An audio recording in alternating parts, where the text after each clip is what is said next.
Hello, everybody. I usually play a longer song and I was taken off guard. We're going to play this song that Miss Donna created for the missing children in Canada, for Jack and Lilly.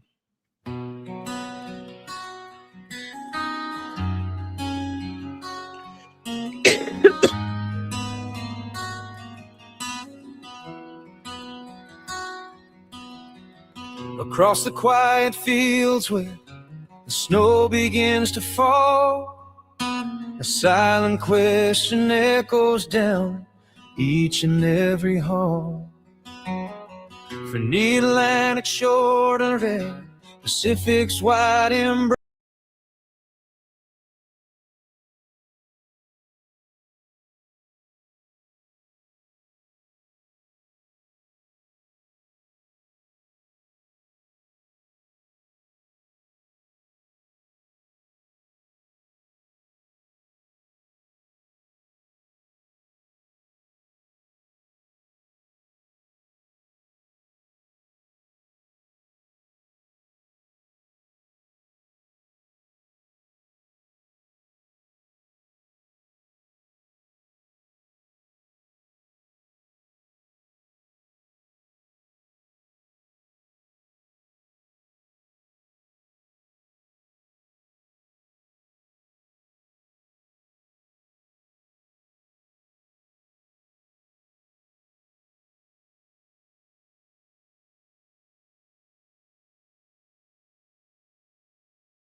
a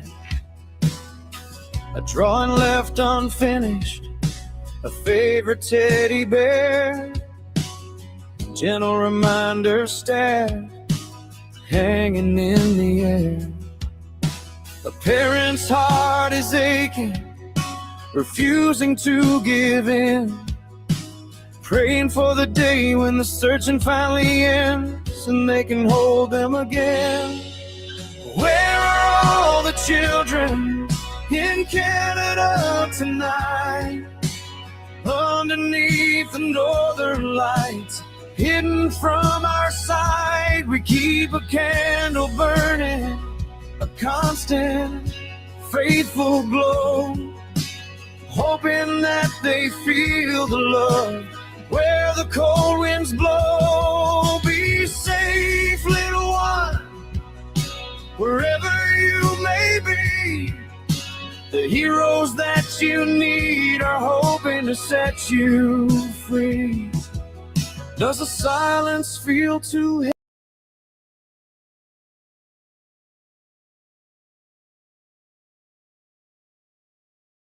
Family meant to keep. We are looking, we are trying across this spacious land.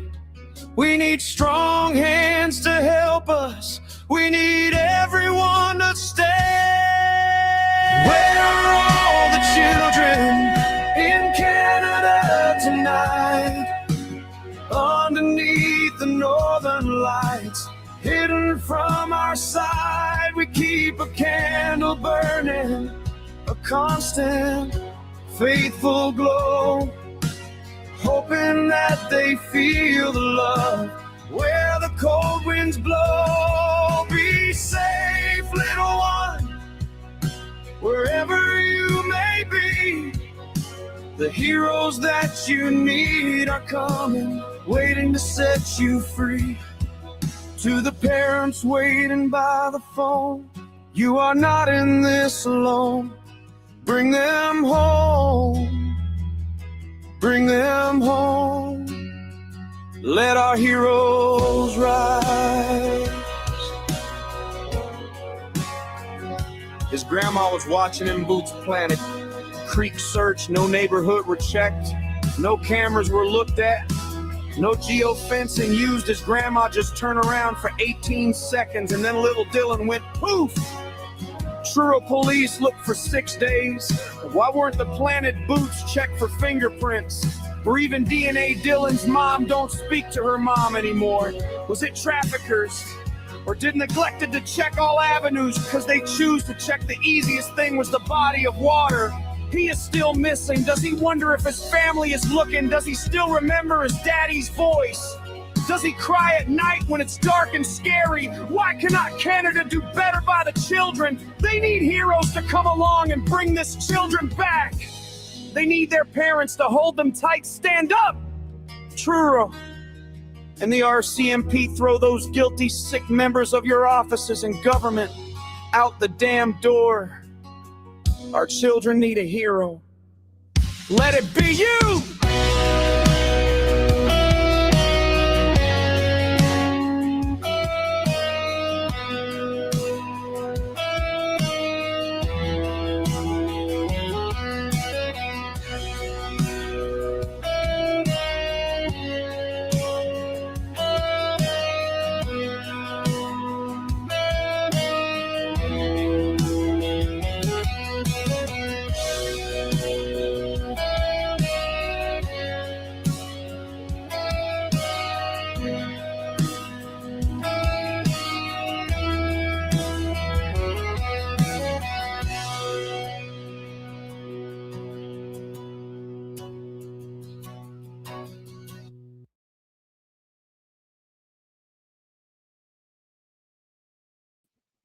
That song gets me every time.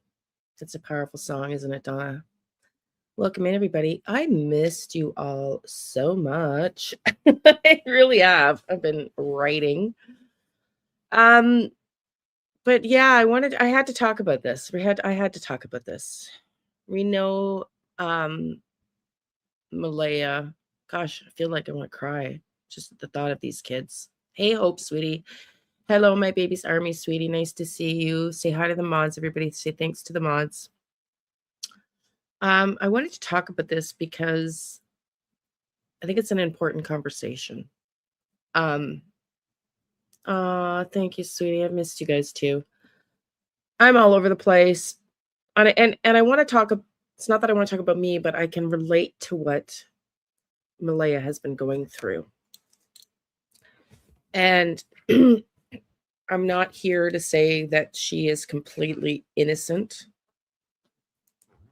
But with the latest arrest of Mr. Martell and the information that has come out, I had to get in the chat so I can see. I miss you, sweetie, too. I'm going to talk about something very personal here that I've never shared before. And maybe that's why I'm super emotional. I want people who have never suffered from domestic violence to try to just shelf your opinion of Malehya for a second. Because I've lived it. I lived it with my ex-husband, my daughter's father, who didn't know the circumstances literally until a couple of years ago in their 30s. Well, 28 and 30, 31. Because I kept it from them. And when we read through the article here from the Chronicle Herald, I had come on and done a reading to say, I guess I feel very personally attached to this about what I'm going to say today. That's why I'm struggling. And I've been very quiet about the people that have attacked her. But I have said all along, and I told everybody that, and I told the RCMP that she wanted to leave. This was an abusive relationship. I said that on May 8th when I spoke with Mike Wilson of the RCMP. May 8th. The kids were reported missing May 2nd. Do I think the rumors of her having been in the hospital are true? Likely, yes. Do I think that's because reality came crashing down on her? Yeah, I do. And when my ex-husband was supposed to go to jail for what he did to me, the police pleaded with me. In fact, my friend Jim, I think I mentioned it before, the one in the wheelchair, was the house that I ran to, because he had already tried to strangle me months before with a telephone rope around my neck to the point of almost losing consciousness when I tried to call 911. Back in the day when the phones were on the wall, I was calling 911, and he ripped the phone off the wall and took the cord around my neck, and I could barely breathe. So the second time, I ran to the police. My 7-year-old at the time daughter. Yeah, I know. And I think only women who have suffered it can truly understand it. So for those that will watch this later or here now in the live, and the men out there, please reserve judgment and do some research. I want to just talk about this today. Everybody assumed that Daniel, at the very beginning, not everybody, a lot of people assumed, because Daniel was the one outwardly in the public speaking, that he was likely the innocent one. A lot of people assumed, since Malehya had vanished, that she was likely negative to the case. And that's not necessarily factual. That's just our assumption based on our view and our lens of the world. When I was told by my 7-year-old daughter to have her dad to go to the police station after what she and her other daughter witnessed, barely got them out of the house, and he had jumped into the back of the cab after smashing me to bits and pieces. And we had a horseshoe laneway, and I literally shot him off the back end by swinging fishtailing the tail end, the back end out. And yeah. Well, in this article, let's just read the article for a second in a minute. She tried to get away. We also covered Spencer and Monique Tepe here. We did some lives on that. And Monique Tepe left him, the man that is now in jail, accused of murdering her and her husband, 8 years ago. 8 years ago. So when I ran to Jim's house and Jim said, "You need to go to the police, Leanne," and I took my daughter to the police and they went and arrested him, on the day of court, my dad, who was also abusive, pleaded with me to have the charges dropped. And so I did. He was supposed to do volunteer work and all kinds of things that he never did. And why did I do that? Because the police themselves told me, when I tossed him out of the truck, he went to the neighbor next door to help the neighbor get the battery in our other car that he had been working on. And that they were 100% certain he would have killed me had he caught up to me that day. Did I leave him right away? No, I didn't. I was terrified to leave him. So I spent the next 2 years making sure he hated me before I left. That's the truth.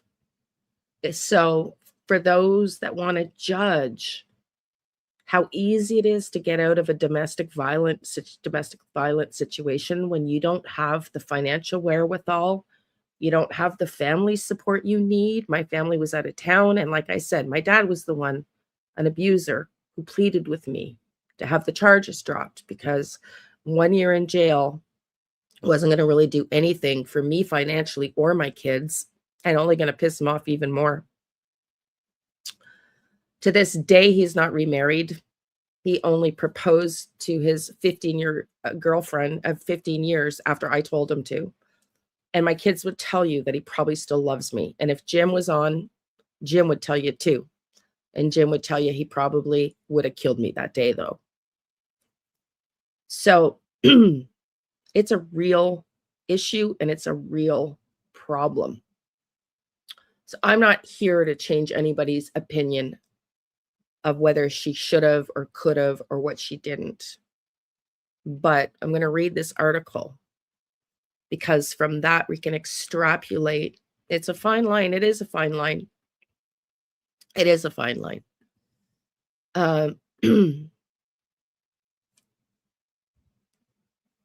Yeah, I know, honey. I know. I know. And I get what you're saying. And everybody's situation is different. You know, I was terrified to die and I had nowhere to go. So I, like I said, spent 2 years making sure he hated me. And then he started having affairs.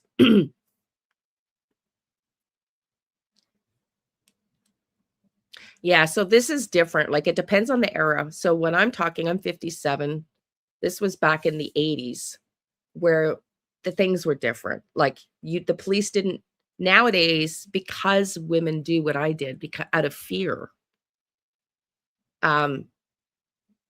they don't give you a choice anymore. You don't get to say whether there's going to be charges. And this is exactly my point. Because of women who are emotionally brutalized and can't make upside down, right side up in any of their thinking. And Hope, you said it earlier.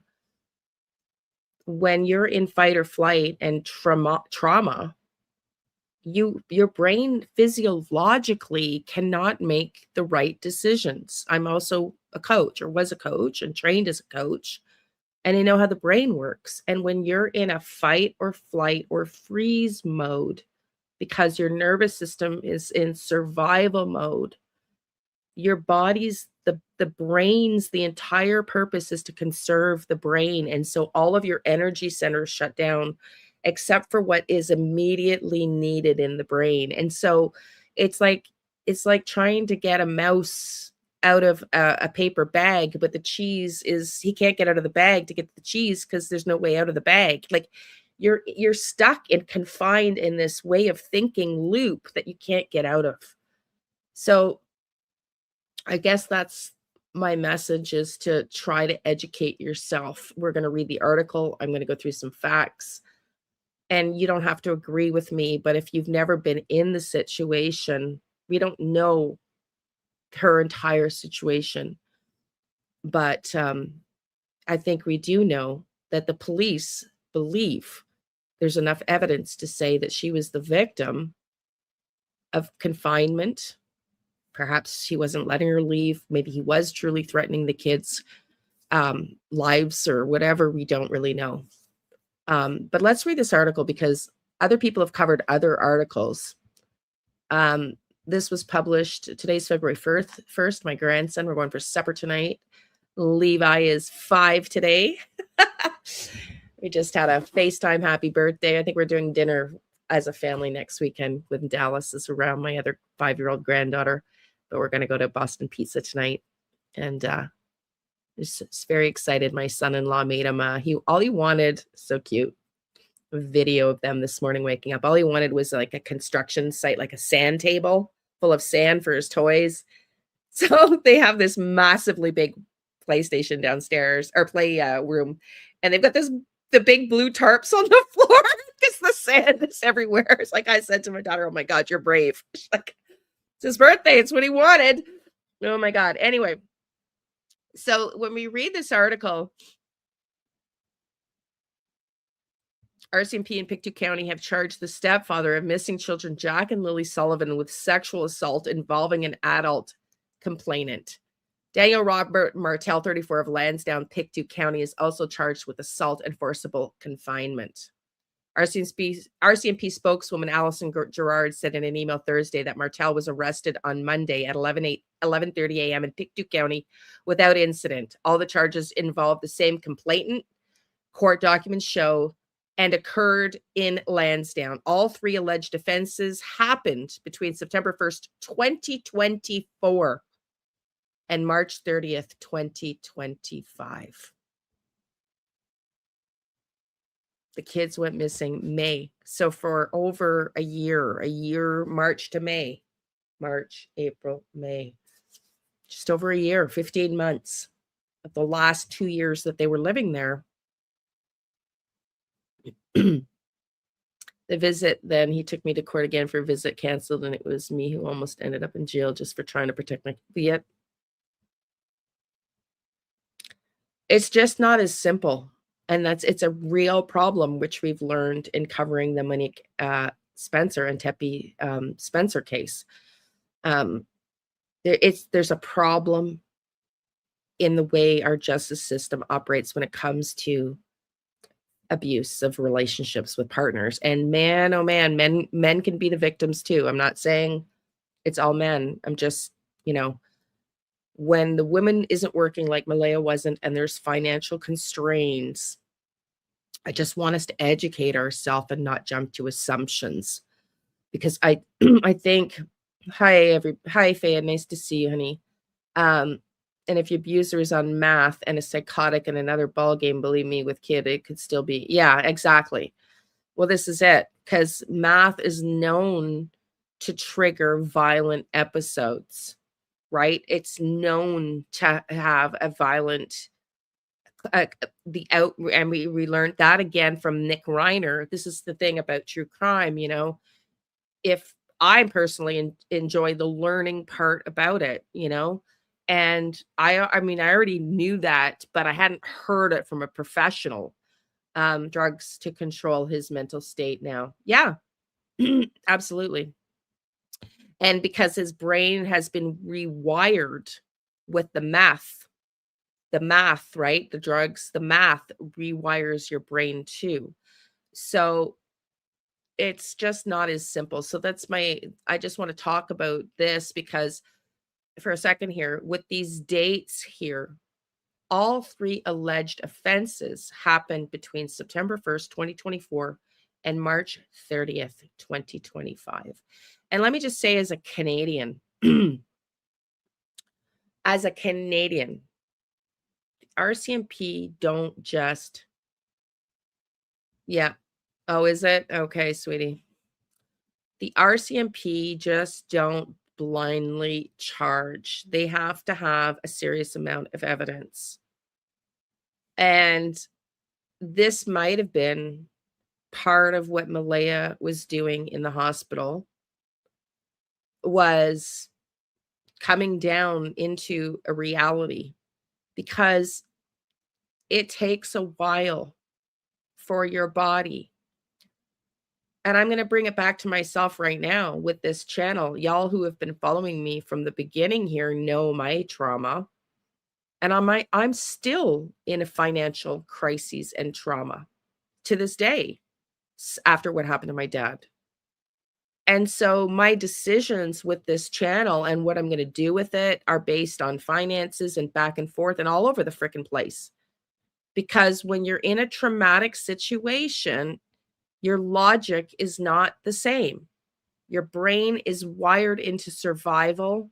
You're firing off on all cylinders. And it's not that easy to be rational. Just my opinion from past experience.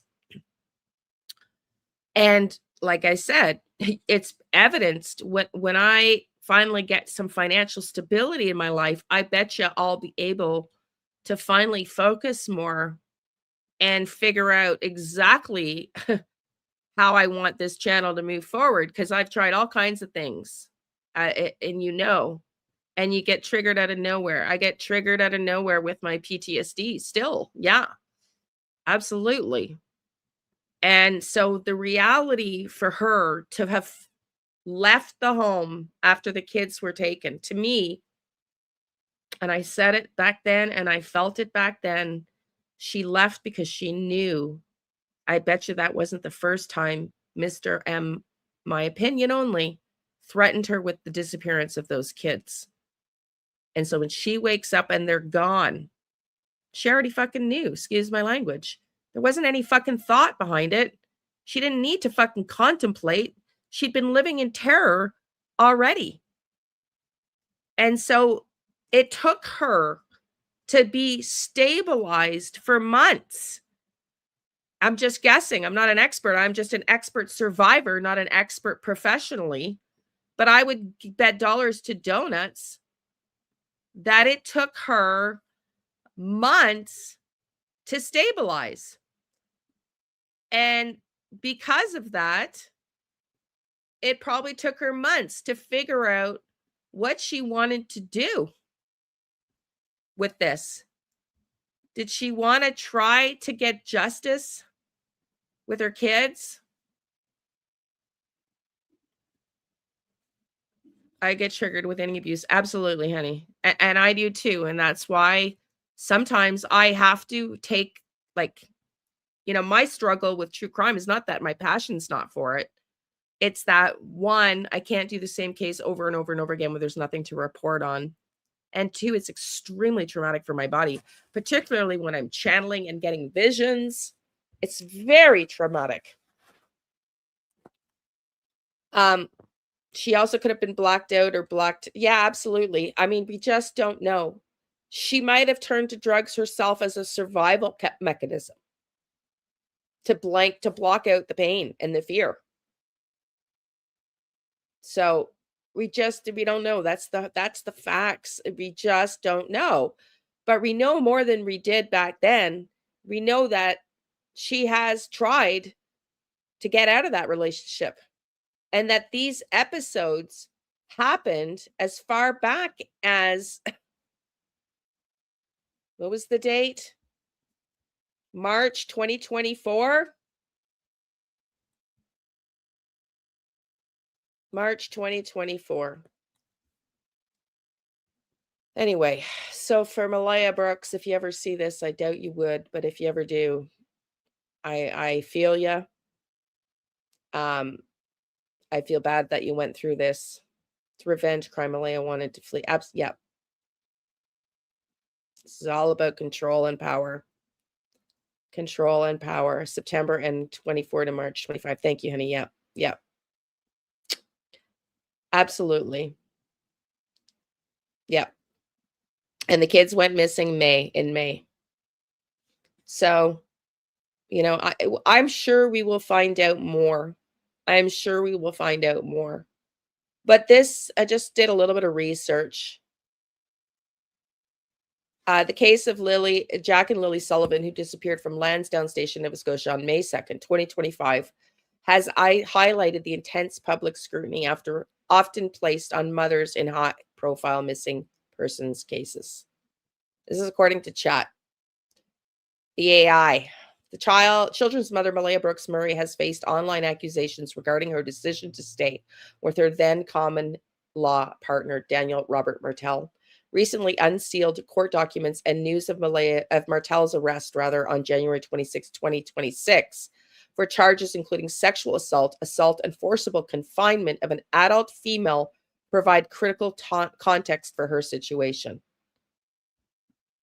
Understanding the reality of staying to educate others on why survivors may stay in abusive environments, it's important to recognize several physiological and physical barriers. Coercive control abuse is often not just physical, but involves a pattern of dominance. Court documents indicate Brooks-Murray alleged Martell would physically block her, hold her down, seize her phone to prevent her from calling for help. The danger of leaving. Leaving is statistically the most dangerous time for a victim. Over 70% of victims murdered by abusers are killed after they end the relationship. I'll tell you, that was my fear, especially after the OPP in Huntsville told me without certainty, as did the prosecutor the morning of the trial, that my ex-husband would have killed me had he put the car in the battery and caught up to me had I not gone to the police station. And that has not left my mind. How many years later? I was 30 when I walked out the door. It took me 2 years to leave him, so I was 28. So 29 years ago. So my question now is, she and the kids were at Patty's for Easter and stayed for a few extra days there away from Daniel. Why did she go back? Who knows? Baby's army, my baby's army. She could have gone back to get clothes. Yeah. Well, and the other thing is, Shannon posted, I saw Shannon post, Kent Corbett, you're creepy, man. Sorry, dude. You were in here once in the chat. You're just a fucking creep. Why are you having the neighbors spying on Malehya's comings and goings? What the fuck, dude? Get a life. Get a life. Leave the woman alone. Exactly. Maybe to sneak things out. I don't know. I don't know. But again, Malehya, from what we understand, was not super close with Cindy. I called my dad and wanted to come back home to Ottawa to live with my parents. And what was I met with? My dad, a lawyer. They could have a multimillionaire could have put me up. I was met with, it's not going to do you any good. So do we know how supportive Cindy was with this? It's easy to say in hindsight that Cindy is coming out and saying, we told her this, we told her that, but do we know the facts? No, we don't know the facts. And I think until we're in the situation exactly as she is and was, it would be very presumptuous for us to assume anything other than what we know is being reported. So I have no idea. And it's a great question. But in time, Man Babies Army, I bet you we will learn in time.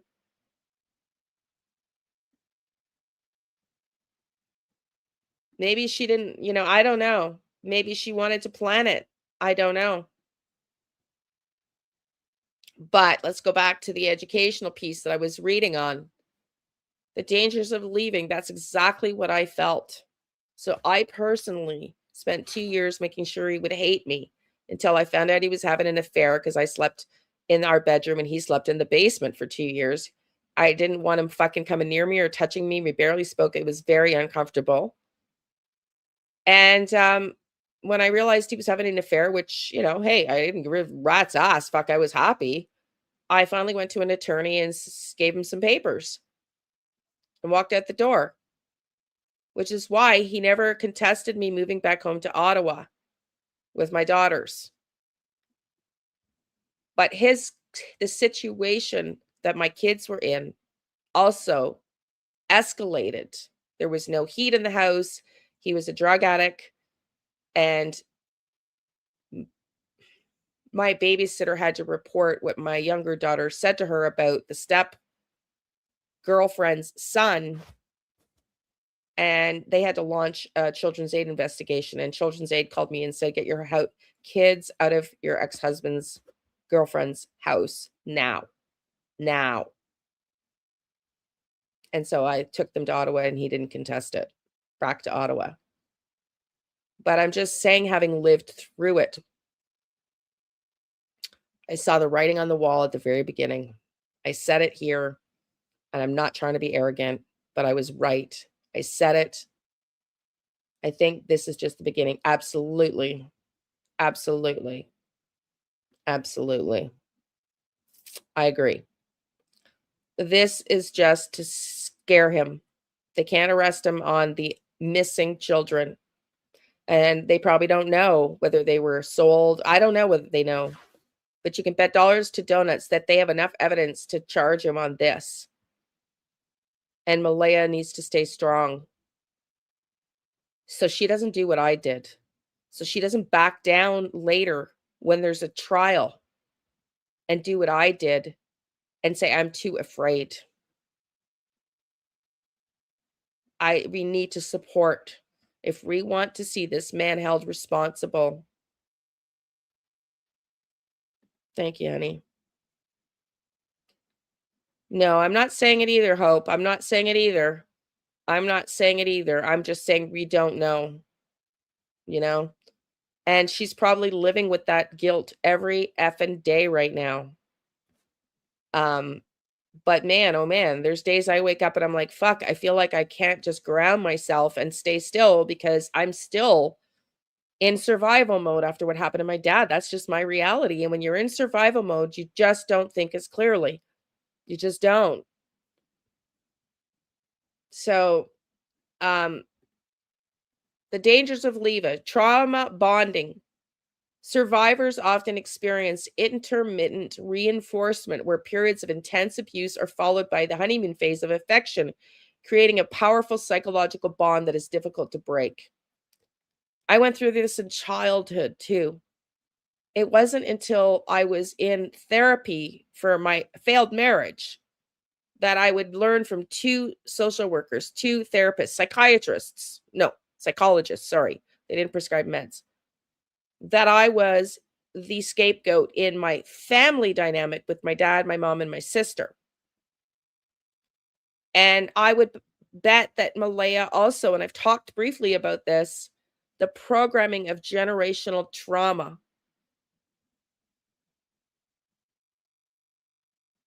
Absolutely, honey. You're totally allowed to your opinions. Of course you are. Yeah, absolutely. The and that'll be dependent on what the facts are and what the police can prove, right? Aw, thank you, honey. Thank you. Thank you, Java Queen. Thank you. Um,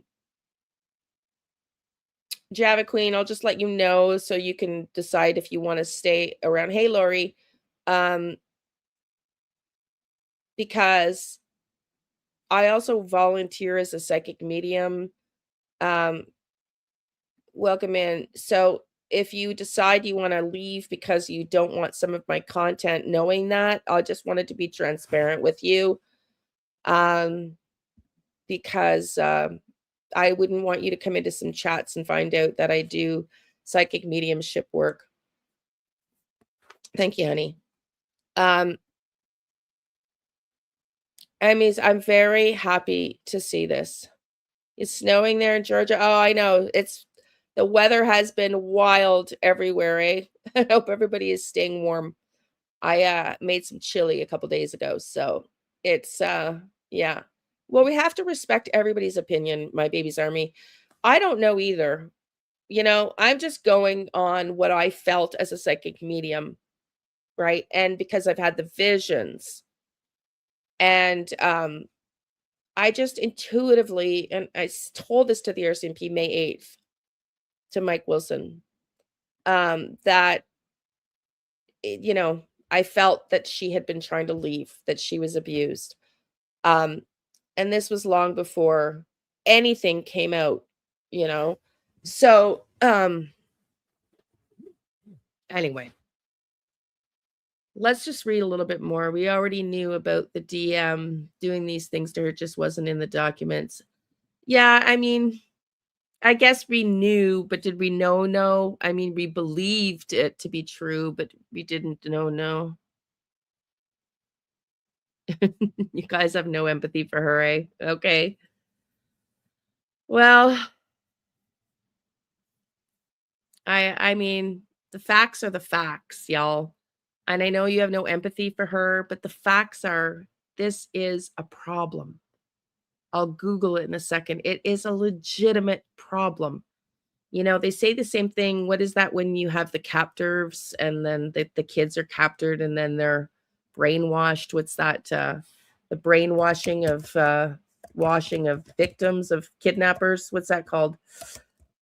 Um, there's the Stockholm syndrome. It's similar to Stockholm syndrome. It's a similar concept. So it's factually a problem. Whether you personally want to empathize with her or not is your decision. And I'm on the fence, truly. I am. But I wanted to talk about the reality of the situation, whether it applies to her or not. We don't really know. But there is these things, psychological and physical barriers that we've been going through. I'm just going to read the last 2. Coercive control, we went through the dangers of leaving, trauma bonding, isolation and gaslighting. Abusers frequently isolate victims from family and friends. Martell allegedly tried to prevent Malehya Brooks-Murray from contacting her mother, a common tactic to erode support systems and make the victim feel like there is nowhere to go. Systemic pressures. As an Indigenous woman and member of the Sipinaki-Katik First Nation, Brooks-Murray's lawyers noted she faced additional fears regarding Indigenous stereotypes and how her personal information might be used to dehumanize her. The current status of the case, Daniel Martell has been charged with sexual assault and forcible confinement related to incidents between September 24th and March 2025, and he has denied these allegations. Of course he has. I mean, he's denied everything. The search, Jack and Lilly Sullivan, remain missing despite massive search efforts. The RCMP have stated that the recent charges against Martell are unrelated to the children's disappearance.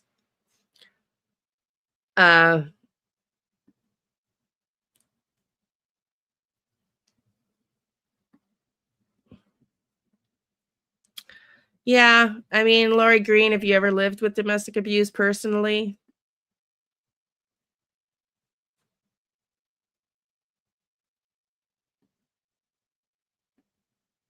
That's, for those that haven't, just ask yourself, do I really know what it's like? Do I really know what it's like? But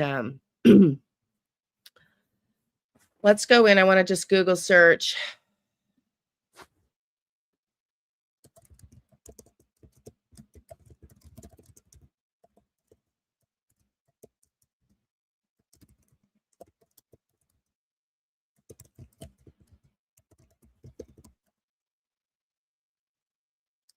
Okay, so I'm just Googling here. I just want to educate ourselves.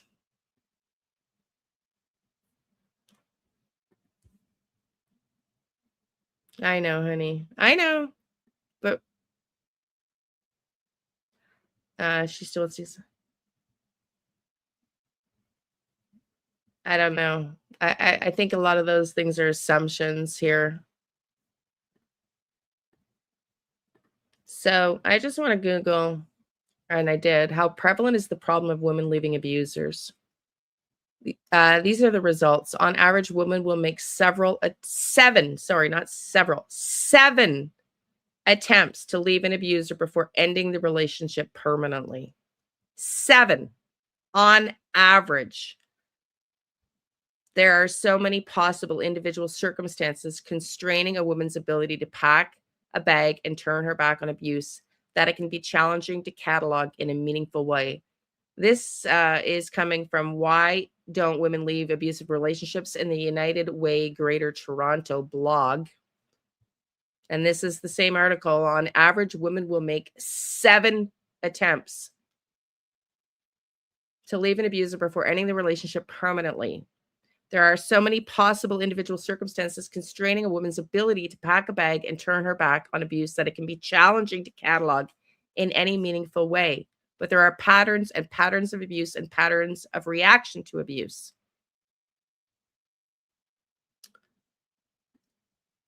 It can be painful to watch those patterns replicate seemingly endlessly. When Rollins went to group therapy to deal with ramifications of living with an abusive partner, she was surprised to hear the same narratives over and over. I've seen my story in hundreds of women, she says. But more painful is when the very fact of staying and the inability to leave is used as a sigil to minimize sometimes horrific abuse. How bad could it have been, after all, if she didn't just leave?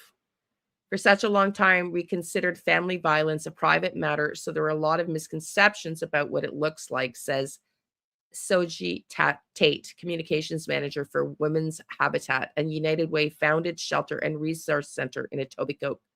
Abusers use techniques to control, manipulate, and threaten. Violence rarely comes out of nowhere, and typically there's a slow progression. There's a process of alienation from friends and family. There's blaming and shaming. There's an escalation of threats, and there's usually not until a woman is dependent on the relationship that the abuse escalates to violence. And that's what I started to say earlier when I was told with my therapists what the situation I was in, because what abusers will do is they will, and it was mentioned in the earlier stuff that I was keeping, is they'll dangle the proverbial carrot of niceness long enough to keep you clenched. So in other words, he's promised he's going to get better and it's going to get better. And that they behave for just a little while. And so you're thinking it's going to get better. And there's this psychological loop where you're just broken down psychologically. And it becomes a case of just, for me, it was just very hard to think straight. Abusers use techniques to control, manipulate, and threaten. Violence rarely comes out of nowhere, and typically there's a slow progression. But this is important. There's a process of alienation from friends and families. There's blaming and shaming. There's an escalation to the threats. And then it's usually not until a woman is dependent on the relationship that the abuse escalates to violence. A startling rise in violence against women in Canada. When was this written? This is important to know. February 13th, 2020, right in COVID. Not surprising. I remember. This conversation has always been pressing, but going to the latest statistics, it has taken on a new urgency. Calgary has seen a 40% increase in domestic violence homicides. Amid economic downturns, Alberta and Newfoundland have seen rising rates of intimate partner violence, and intimate partner violence is still the most common form of violence against women, even in the context of dramatic underreporting. The power dynamics of abuse. To an outside observer, abuse makes seem like toxic behavior designed to drive someone away. In fact, the opposite is true. Rather than pushing somebody away, abusive behavior can actually lock an individual in place, destroying the material conditions necessary for independence and also obliterating the self-esteem needed to recognize that a better life is possible. The dominant narrative has been men wanting power and control over female partners, and that's part of what's going on, said Todd Augusta Scott, executive director of Bridges Institute, a domestic violence counseling center in Nova Scotia, of all places. The irony here, the irony. But these guys also don't believe that anyone could choose to love them, so they have to force it. If you don't want her to go anywhere, you don't have to template for a loving relationship. You have to tear her down to your level. That's what keeps her from leaving. For 5 years, Rollins wanted to leave, and for 5 years, she went through the motions of daily life while undertaking a comprehensive analysis of the possible devastation associated with packing a bag and walking out the door. He kept telling me that I couldn't leave, she says. I had 2 young daughters at the time. Would I be able to stay in my home? Would I be able to make it financially? He told me that he would take the kids, that I would never hear from them again. He had isolated me from most of my friends and family and kept telling me that I was alone and no one would help. Victim blaming, gaslighting, and self-doubt. It's extremely common for individuals in an unhealthy relationship to doubt their experience of abuse, either minimizing it or even taking on responsibility for their own mistreatment. As common is the perpetrator's explicit blaming of a victim, often in the form of, if you didn't do X, I wouldn't have done Y, Roland said. That's when you hear the messages over and over again, you start to believe it. The risk of violence and revenge after leaving domestic abuse. And then the leaving itself can be dangerous. Women are 6 times more likely to be murdered by an ex-partner than a current partner. 6 times. And in the period immediately following a separation, they are most at risk. Yeah, I would, you have no audio?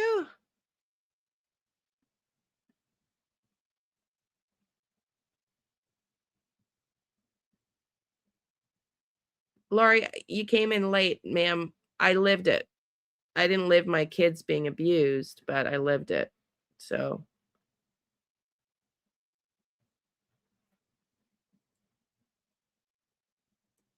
Again, I'm coming here with love to try to educate people. So if you haven't lived it, I don't think you have a right to talk, period. I really don't think you have a right to talk unless you've lived it. I've lived it. So that's why I'm here talking about it from my experience and to try to educate people. You don't have to agree with me, but hopefully you will learn to maybe learn and educate yourself, because that's what this is about. This is about educating and informing people. Whether Malehya should or shouldn't have is totally your opinion and yours alone, and you're all allowed to have it. But I just want you to educate yourself on the problem, because this is a real problem in Canada and around the world. It's a real problem. And so we can sit here all day and say she should have or shouldn't have, but there'll be another Malehya Brooks-Murray who should have or shouldn't have. There'll be another one after that, and there'll be another one after that. In fact, with the statistics in Canada, there's likely someone going through it in this very second, in this very moment. So, yeah. So, I mean, you're all entitled to your opinion. That's for sure. But I'm here to educate people. And if you don't want to be educated, then don't come here. You know, I'm trying to use this platform as an opportunity to not only help find missing kids and be a voice for justice, but to educate and learn. Because if this is a problem, which it is, how are we going to fix it? The Band-Aid is just to say Malehya should have done. I'm not talking just Malehya. I'm saying globally, Malehya is a pebble of sand in the sea of this problem. She is but one of the sea of women in this situation, and that's what we're learning about. And so I'm just encouraging you. You can have all the different opinions you want. I respect that. That's how we learn in actual fact. In actual fact, this divisiveness of the world right now is shit. It's truly shit.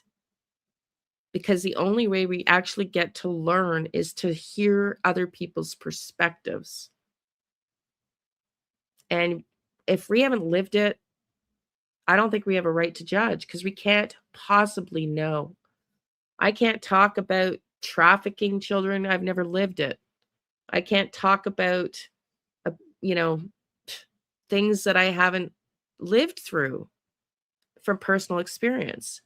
But I can talk to you about being the victim of domestic abuse and tell you that it's not as simple as all that.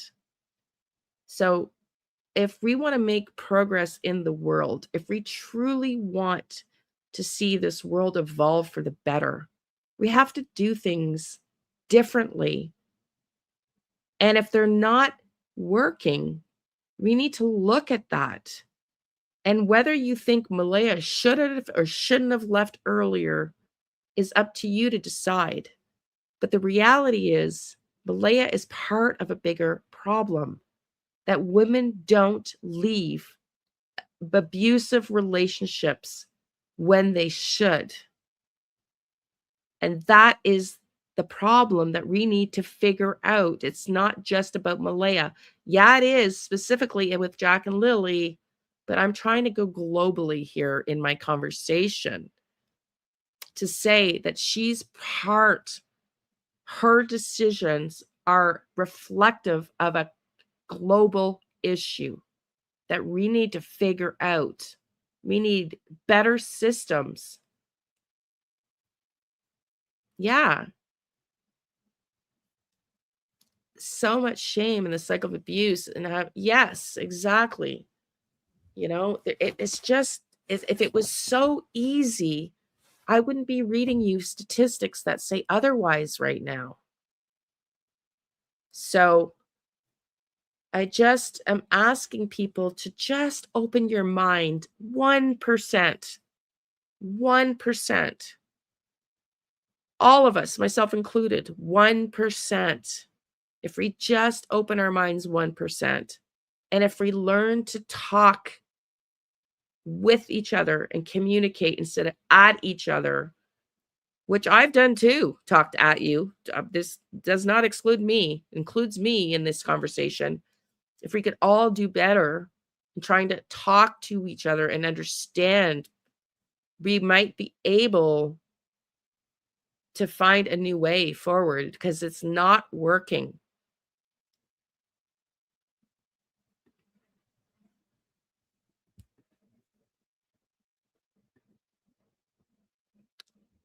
So I'm just going to reread what I said before, and it's right here in bold. Women are 6 times more likely to be murdered by an ex-partner than a current partner, and the period immediately following a separation, they are most at risk. Now, Daniel following her in and out of the CAS parking lot and admitting to it ought to send some alarm bells to the judge that decide to let Daniel free. I hope, hey Donna, I hope like FUCK that Daniel is stupid enough to try to break his probation conditions. I hope he's stupid enough. I hope he gets methed up and breaks it and he ends up in jail. Because I think that's where he needs to be to finally come clean.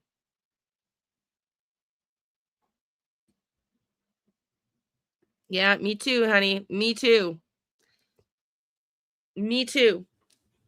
And the pattern, the karmic pattern, desperately is part of your DNA, which is no matter how hard you want to escape from the same abusive cycle, it can take years of healing before you don't reprogram yourself back into that exact scenario you were desperately trying to get out of with a different person. And God knows I have tried to learn that as a healer and a coach. And man, it's really, really hard to understand how to heal to that point where you don't literally suck in the same sort of and unintentionally victimizer that you just left. It's a challenge.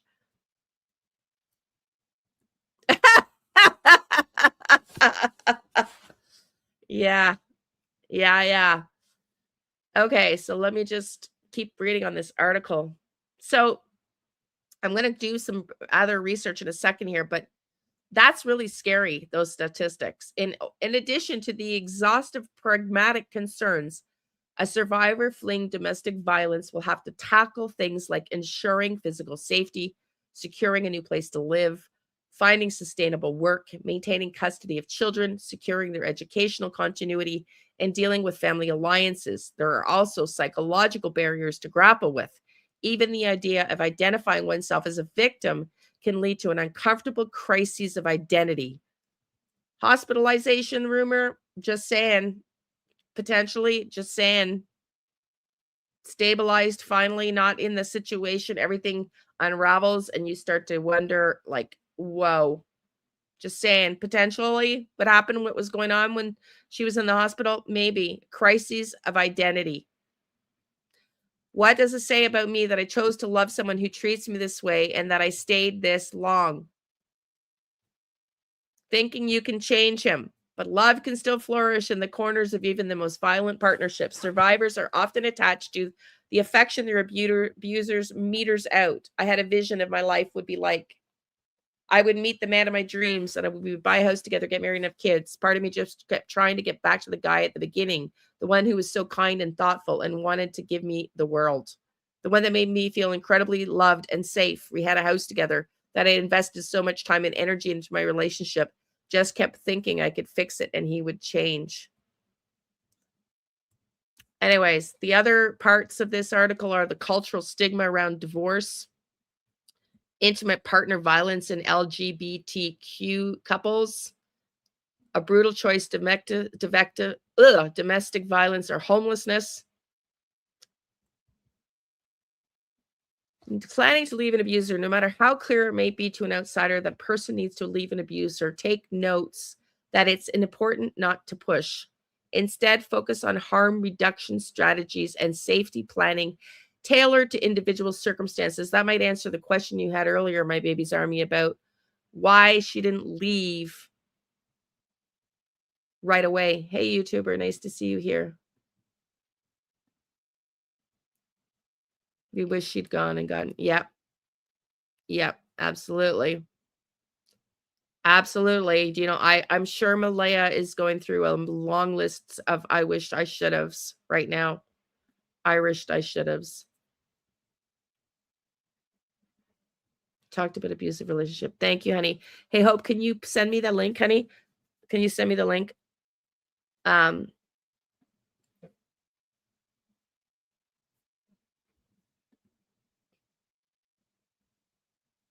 It's about looking at the potential supports you have and how you can tap into them, especially if a situation escalates.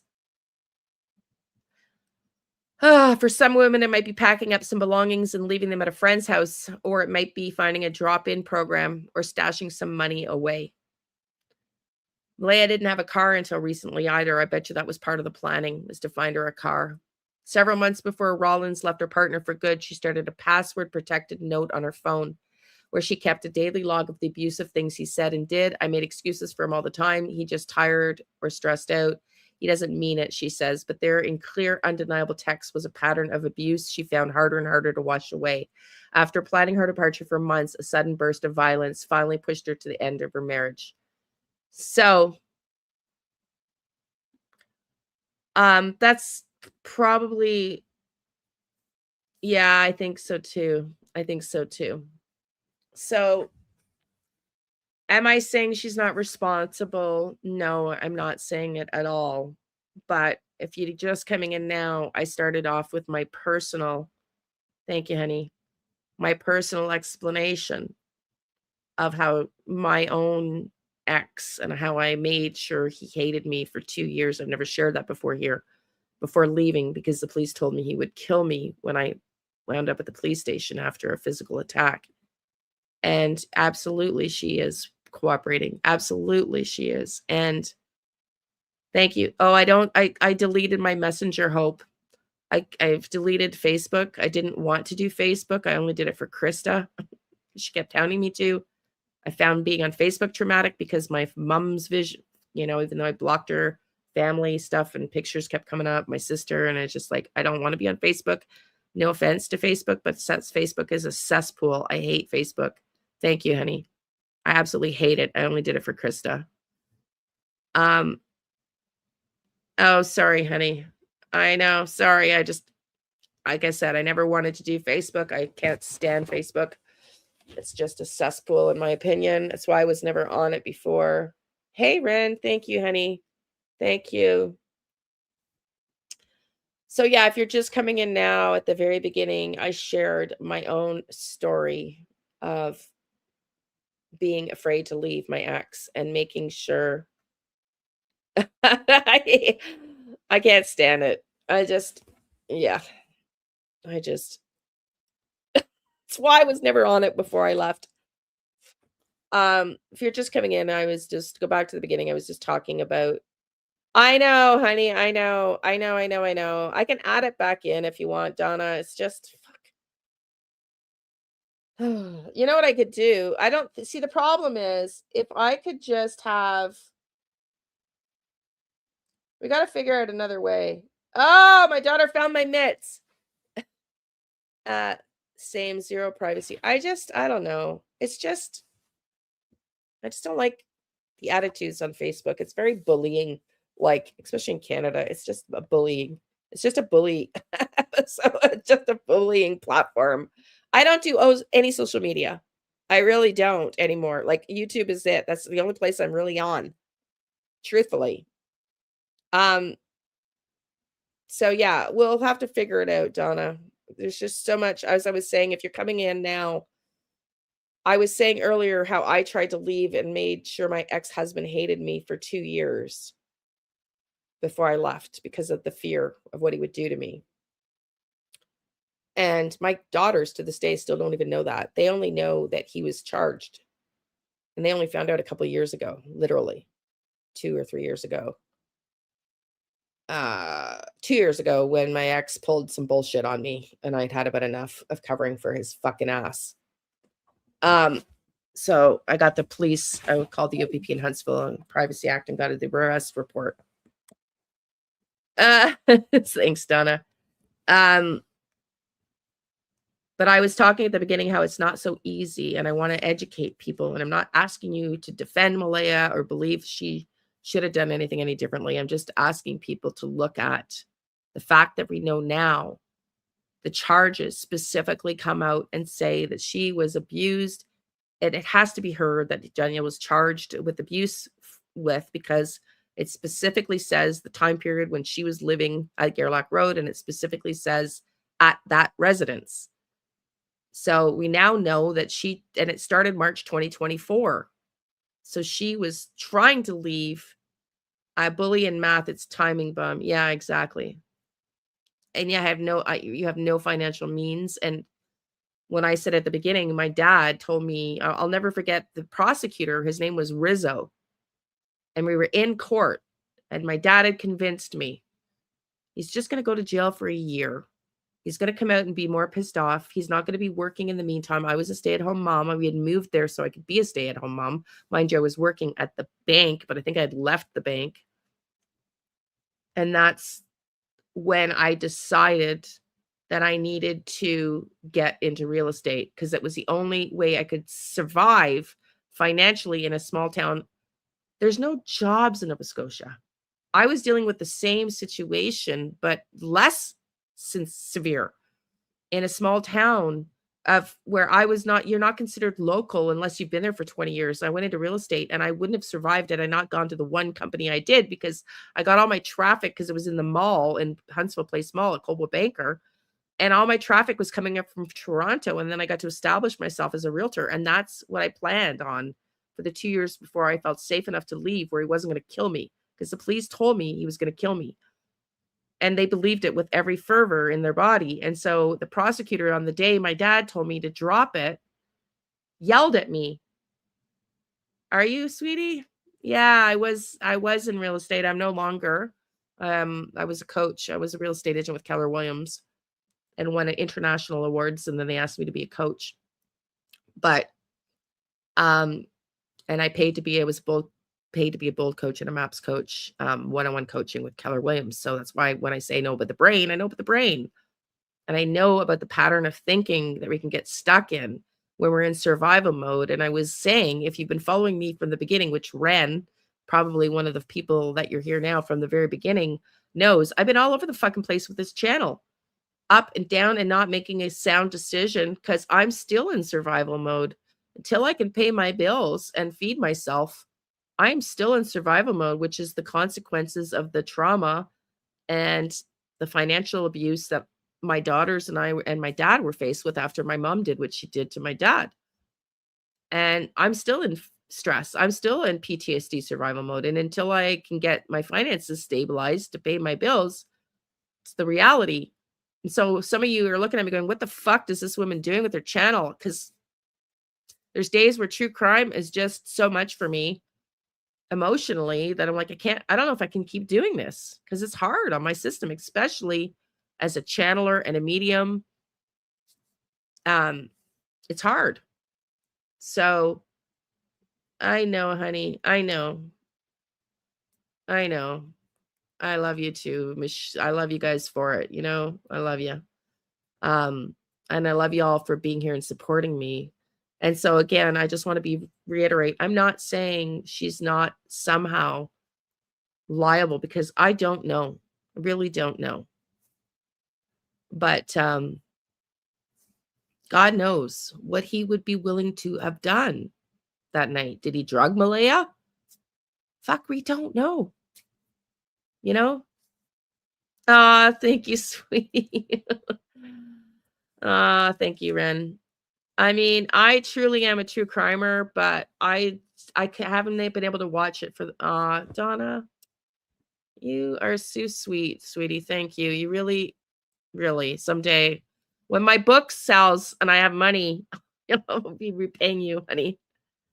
Thank you. I can't do the applauds because I went back to basic, because I just can't afford the cost for super streaming, for StreamYard. So I don't have the anymore. Sorry, honey. Open them, deal with them, and dump them. Been there. I know. We need hat boxes. Yeah, I know. So again, I don't want to tell anybody not to, I'm just saying we don't really know, except that the fact that the police have arrested him with this tells me that they don't believe Malehya has any involvement in this. Maybe I'm wrong, but if they found or felt that there was evidence to support Malehya's involvement with the disappearance of Jack and Lilly, I don't know that they would have gone to the extent of charging Daniel. What do you think? I know, honey. It's not I know. I'm sorry about that. Do what you can to get out. Do what you can to get out. It's a problem. It's a problem. Actually, I wanted to do this. Let me do this because it's also the number one cause of homicide in Canada. From what I understand, domestic killings responsible for deaths in Canada.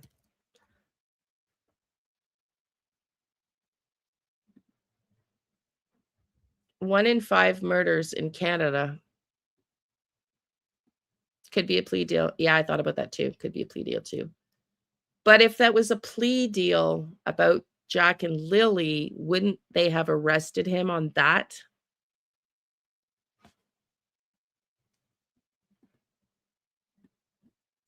Yeah. So domestic killings in Canada. Domestic killings or intimate partner homicides account for approximately 1 in 5 of all murders in Canada. 1 in 5. While overall homicide rates have fluctuated, violence within relationships remains a persistent, gendered, and deadly issue, with women and girls being disproportionately affected. Key findings on domestic killings in Canada. Victim demographics. In 2022, 117,093 people reported being victims of intimate partner violence, with 8 in 10 victims being women and girls. The frequency data from 2024 indicated that a woman or girl is killed in Canada every 48 hours, often by a male intimate partner. Let me repeat that. Frequency data from 2022 indicated that a woman or girl is killed in Canada every 48 hours, often by a male intimate partner. The risk of intimate partner homicide is higher in rural, remote, and northern communities, over 2.5 times higher than in urban areas. Weapon use. In 2021, the rate of intimate partner homicide by firearm was 33% in rural areas compared to 18% in urban areas. Trends and scope. Increase in violence. While long-term trends showed a decline in spousal homicides between 1974 and 2000, rates of police-reported intimate partner violence have increased by 19% for women and girls between 2024 and 2022. Indigenous women and girls are 12 times more likely to be murdered or missing than any other women in Canada, and 16 times more likely than white women. I'm going to repeat that because Malehya is Indigenous. And I also want to bring up to another point that might bring into fact to bear here, which we don't know. Because of Malehya's Indigenous heritage, perhaps doesn't have or didn't have a trust of the RCMP, because there is a long history of mistrust between Natives and the RCMP in this country. I'm just saying, I don't know. I'm just saying, could that have also been another factor in Malehya? Did it take them time to build trust so she could trust them?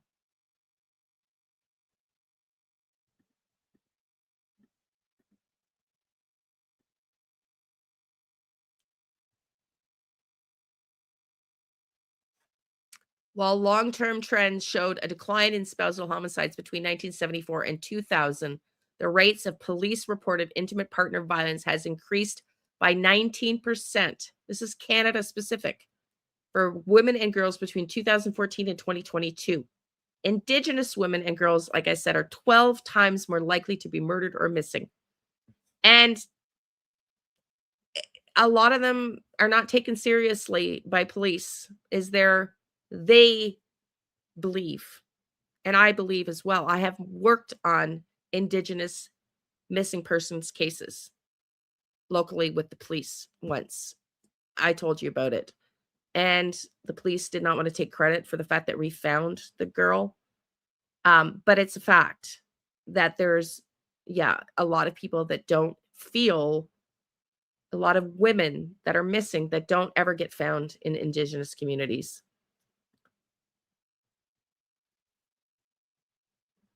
Exactly. And she didn't have a car until recently. So she might have been planning. And if you're just coming in now, we just learned that it takes a woman 7 attempts to leave. How many attempts had Malehya made up until that point? 3, 4, 5, 6? We don't really know. But enough, potentially, allegedly, in my opinion, to have Daniel thinking that he could coerce her to stay by manipulation of the children, potentially, and threatening, potentially. And Durwood admitted himself that he was asked to intervene, potentially. Now it gets even more complex.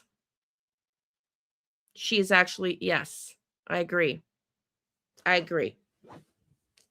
Especially when we're talking math and money and somebody like Daniel Martell, who likes to be a misogynistic, macho maniac, Superman. I did it all. I'm great. I'm the best. Yeah. He's the personality that fits the bill here. And like I said, look at what happened to Monique Tepe. Her ex-husband carried that animosity for 8 years around with him. After threatening he would buy the home next door, she would always be his wife. He would always be her husband, and she couldn't get away from him. He waited 8 effing years to execute this. It's pretty sad. I think the RCMP, I know you're watching some of the videos, should be forcing that judge to try to get him in jail. And if it's not possible, because he's been released already, I hope he fucks up and tries to come near Malehya and he gets put back behind jail where he belongs. Because I don't think he's going to talk and squawk like a fucking pig like he should, a squealing little fucking pig, until he gets behind bars. Just my opinion. Oh.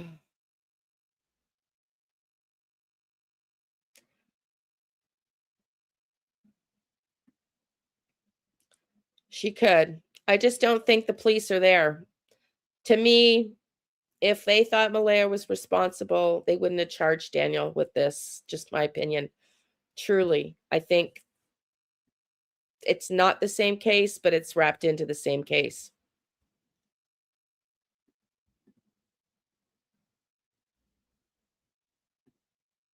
And Monique got away because she had supportive family. She moved and remained married, and still, yeah.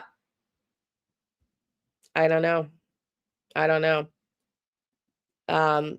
Okay, let me go back to this. I just want to finish this because, again, I started this not to say, I'm asking you to think of a Malehya as innocent in this. I want you to have your own opinions. But I'm just asking us to educate ourselves that Malehya, if she stayed behind, was likely suffering from what is a tragic issue in this country and worldwide.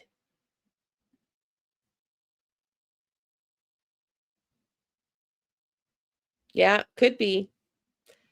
Did she get drugged up that night? Was she drugged up that night? Fuck, who knows? We don't know.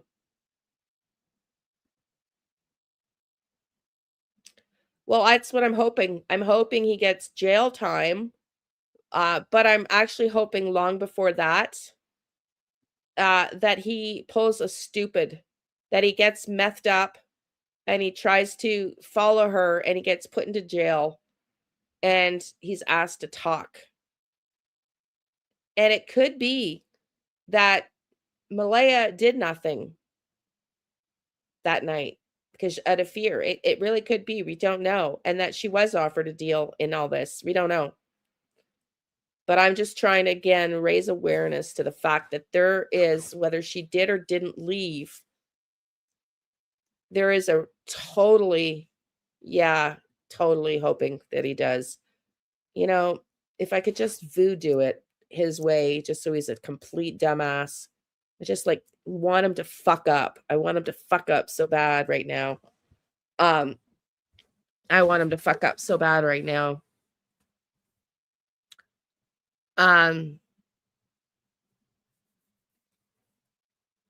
So that he's behind bars, and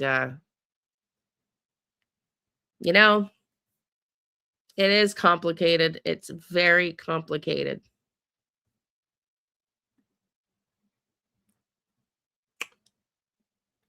So yeah, that was the intent here today, was to just say, you know, we suspected, but now we know.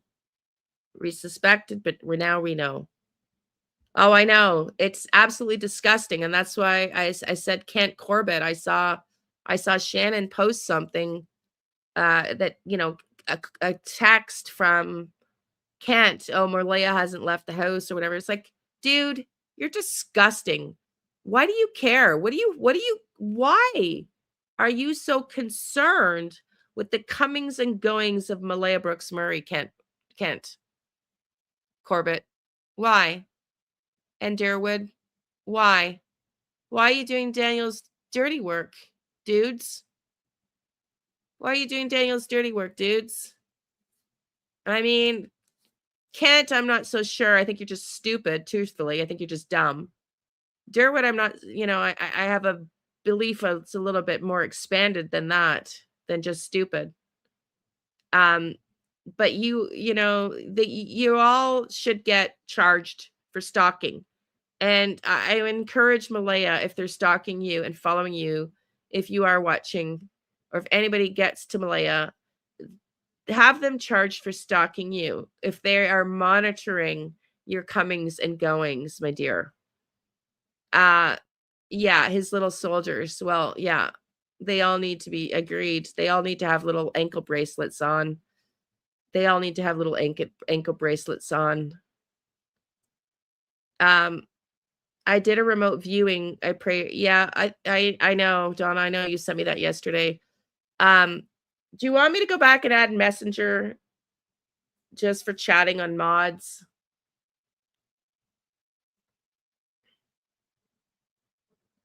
Let me pull up the plunder video here, because I was going to do a short video, but I miss y'all. Let's pull up the plunder video and watch it for a second. Thanks, Hope.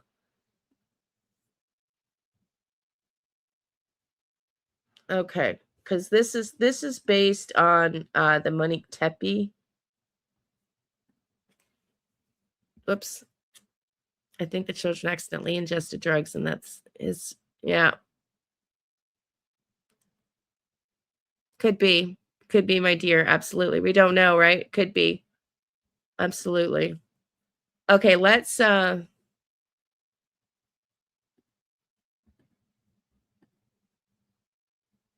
this is about the Monique Tepe video, but she does some research, according to Hope. Thank you for sending, on domestic abuse. So let's just watch it while we're talking about the topic. I was going to do a sexual assault month too, and then I just got, with work and the book and everything, I got too busy. But I did want to talk about that. But let's watch this. We've got some new exclusive information about Michael McKee and Monique's relationship or their marriage. I've just been looking for so much stuff regarding this case. It's really hit me. I feel like I can relate in some ways, again, never likening myself to these victims, but this one has really gotten me in the feels, and so many emotions and memories are coming up. So that's why I wanted to put in this public records request with the Roanoke, that's a difficult city, Roanoke County Police in Virginia. Thanks to the docket, we got the information. Michael McKee was quote unquote cleared by arrest. This is in June 2018, after his divorce from. So I'm gonna fast forward it through, because we're not talking about Monique Tepe. Her ex was ex-military too. No,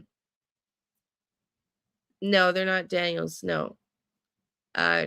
But I want to just see, absolutely, even if you see it online that they are checking in your whereabouts, mark your calendar, collect all the info from their post that relates to you. Yeah, Malehya should absolutely should be, if documenting Ken Corbett, Durwood, anybody that's following you, Malehya, you should be documenting that and sending that to the RCMP.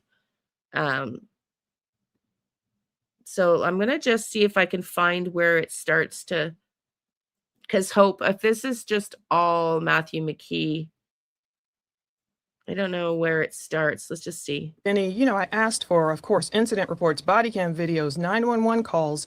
Let me know anything that happened in that house related to Monique, under all her maiden names and everything, and Michael McKee. I started at January 1st, 2015, all the way to the present. So what they gave us, there are 4 PDFs, and I can put them up on Patreon. And also thanks to the docket, too, for sending me this video footage of McKee, January 20th, 2026, getting, booked into Ohio when he was transported. But as far as these 2018 violations, there are 4 PDFs explaining some kind of zoning violation. So it includes reports from the Roanoke County Police Department. Michael McKee, it says, cleared by arrest. Of course, you would think, oh, he was arrested, but of course it doesn't mean that.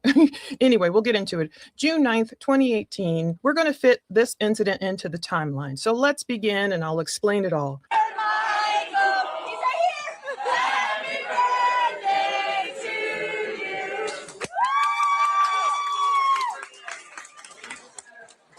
Happy birthday, Michael.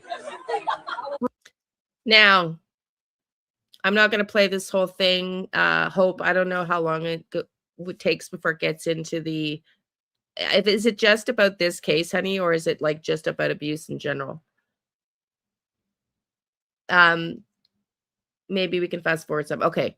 But I do want to say, like, having experienced not just my ex in another relationship that I ended up with, a guy that also was abusive. I'm not going to get into that right now, but the police told me he was textbook sociopath. Okay, textbook sociopath. Now, where do you think I was getting that DNA? Sort of like my body was, it's like this DNA from my mom was a sociopath, right? Is a sociopath. But anyways, all that to say, there is a true issue with karmic ties and wanting to escape these abusive relationships and just not being able to get out of this constant, like, your body is almost like DNA wiring. It's just, I don't even know how else to explain it. Okay, so let's just watch this for a little bit more and see if she gets into specifics. But Monique Tepe left him 8 years later, but look at him is what I wanted to say. He doesn't look like a murderer. You can't tell. They don't come up to you and say, I'm going to murder you. Like, that's what they were telling me in this textbook sociopath case that of the guy that I ended up with later after my ex, that it would have, if it took them 7 or 8 or 9 or 10 years to convince you that they were going to be good for you and good to you with this occasional dangling the carrot, leaving you there long enough thinking, okay, they're going to change, and then they snap back into their mode. You just can't tell by looking at somebody sometimes in domestic abuse. It's not like Koberger, where you look at Koberger and the guy just has no soul. Like, this picture of him looks like a normal person in that little video you got of his birthday. So it's not as simple as all that, I guess, is my point. Reportedly, Michael McKee and Monique met at Ohio State University back in the day, in the 2010s, somewhere in there. I don't have all those exact dates down, but they met in there, and apparently after a couple of years of dating, they were engaged. So they may have met maybe around 2011, as I understand it, maybe somewhere in there. All we know is by 2013, they were reportedly engaged. Now, there is this video. It's dated June 30th, 2013. It's the video where Monique is leading the crowd, like singing happy birthday to Michael. And she's like, he's right here. I need to check and see if I can find an engagement ring on her finger as of that point. I'll check the video again.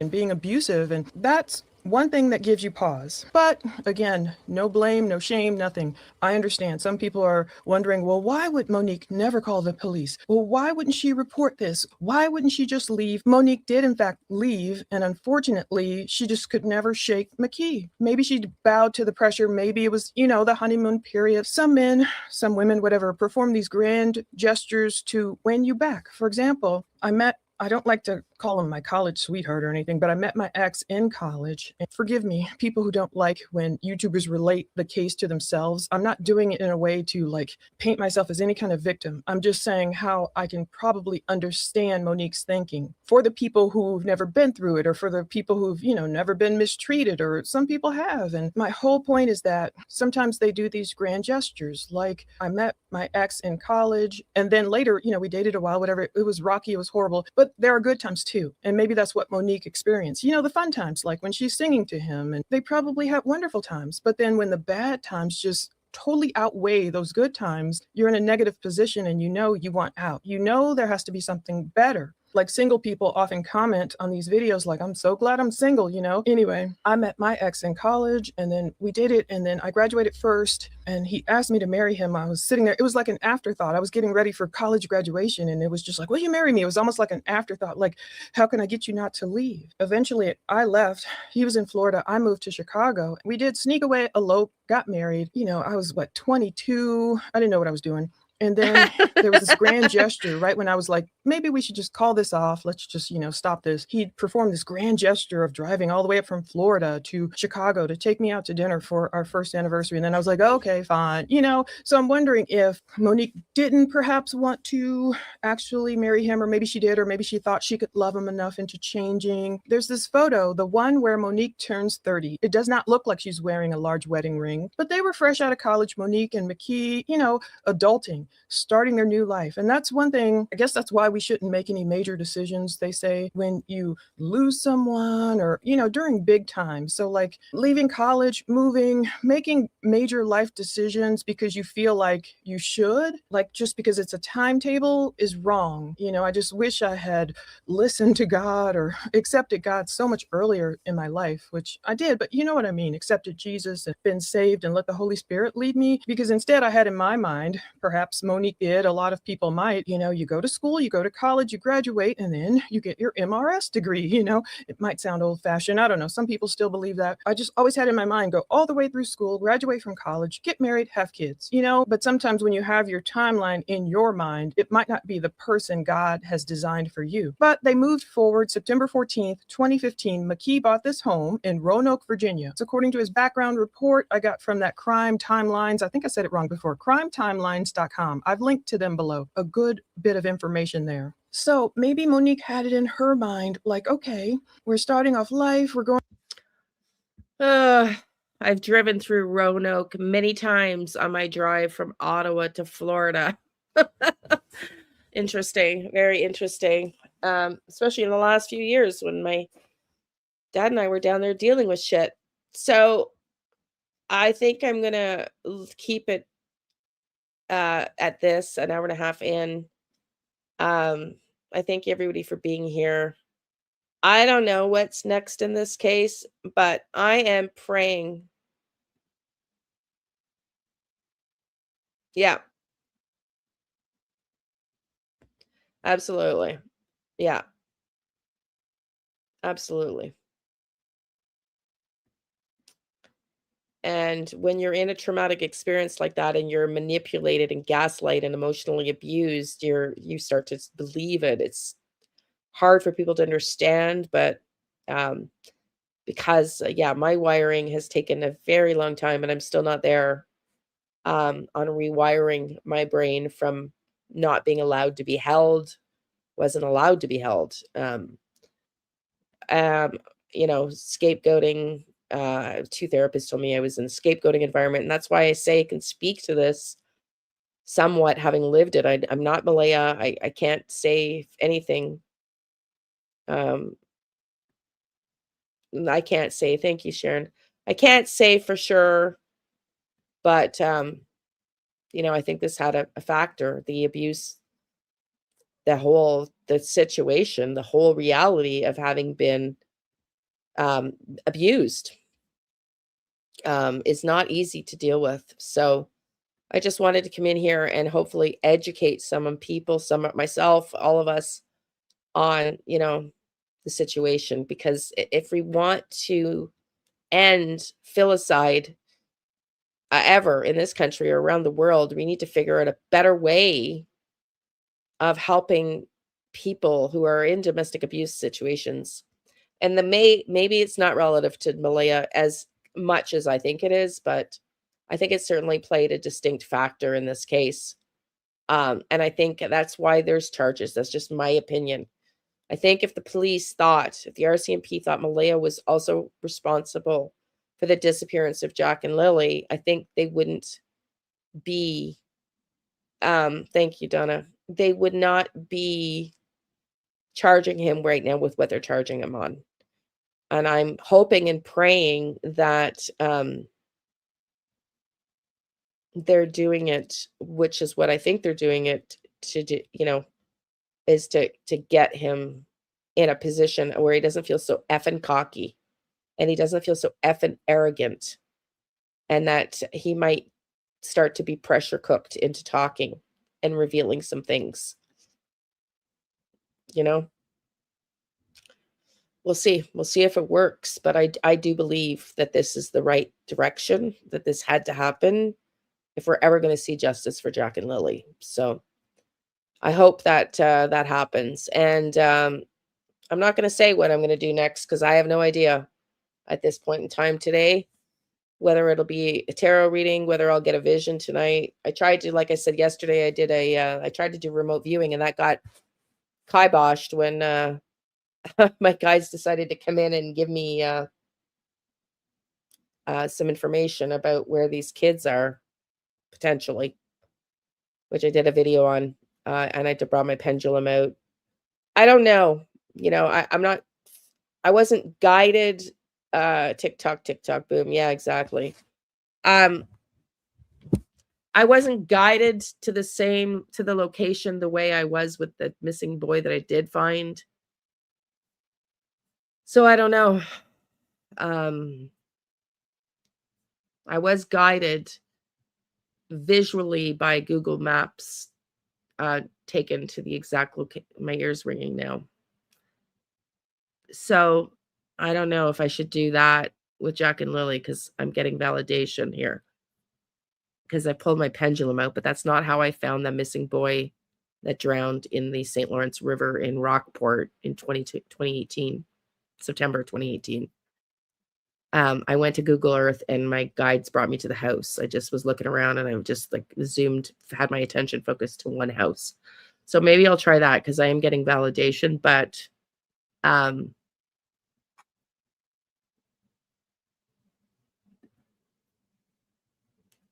you thought you only got part of what, DEA?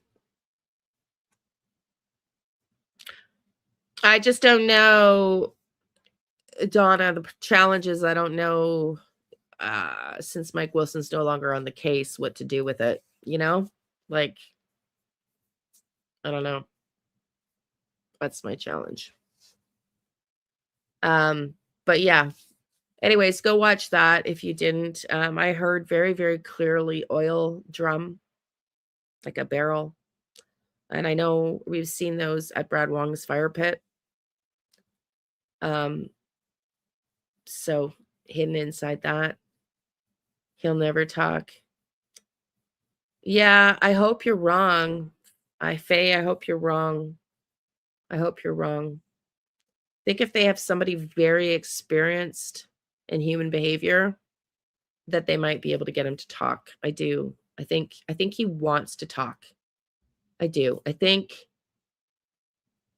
believe it or not, I think he wants to talk. If he can get a deal, he will. Yeah. Yeah. I don't know what that something is about, honey. Oil drums, that's where one of the heat sinks hit. No way. No. Seriously? Really? See, again, I don't know all these details because I don't follow the case. Like, really, DEA? That happened? Well, I also didn't check the location. Let me just pull it up because I don't even remember. Let me pull it up. Was it also by Larrig Road? I think it's on the way towards Larrig Road that I pinned. I didn't even look at it. It's because didn't the witness that said that he was turning around, or whoever was in the car, was going back towards Lairg Road. I'm just going to pull up my pins locations. Hang on, I got to go through all my photos.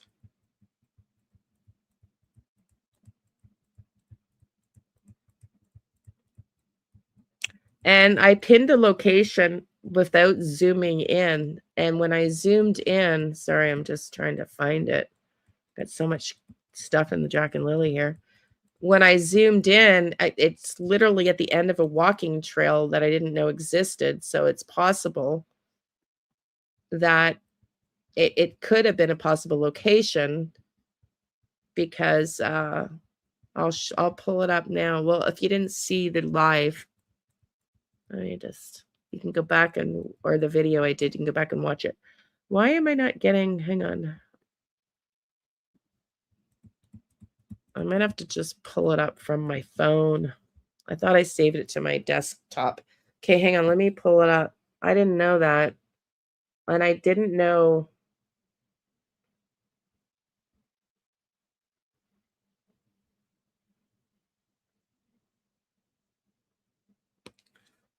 Oops, you can't see without the background. You're going to go back to check the map too. Hang on, let me pull up.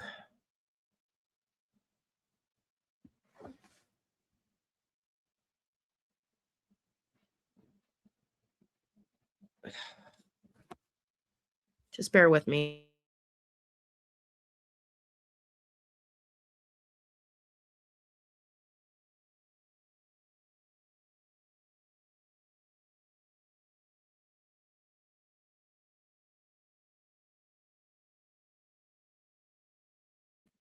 I'm going to see if I can get.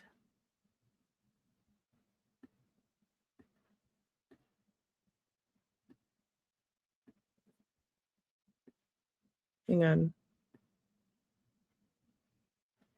Okay, hang on. Let's just see if I can go to my pinned locations. How do I get back out? Hang on. I'm trying to get.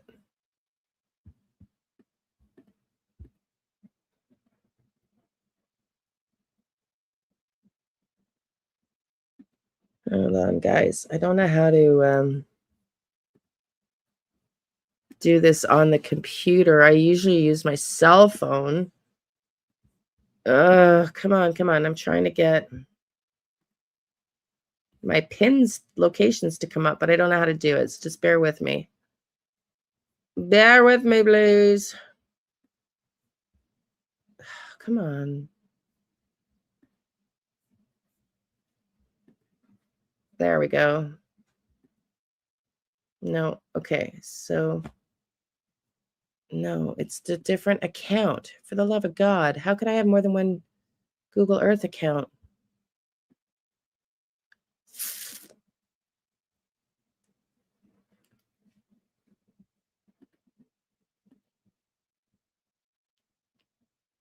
There were 3 heat sinks, they said resolved. 2 out of the 3, the oil drums, they said were resolved, and the other one was some kind of lawn cement fixture. Interesting. I had no idea. I don't know, man. I'm just trying to pull up the Google Earth. Hang on, I might just have to go to my phone and just take the background off. Let me just upload it. Let me just upload it.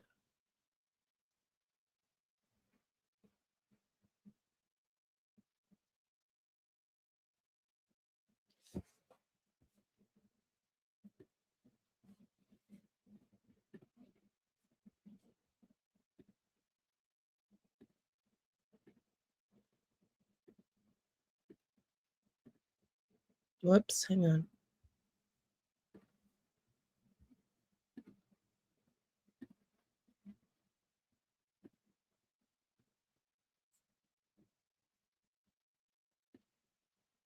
Why is it not uploading?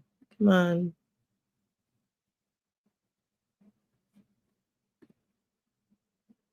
Oh, yeah. Interesting that this photo comes up because I also heard birds towing. So I have no idea why I heard birds towing. I'm having a technical challenge with these buggers that don't want to upload for some reason.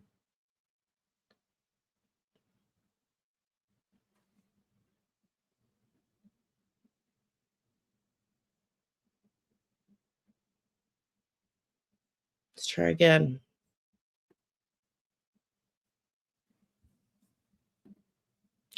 If they don't upload again, it's because for some reason, I don't know. Why are they giving me such a hard time? There they are. Ta-da!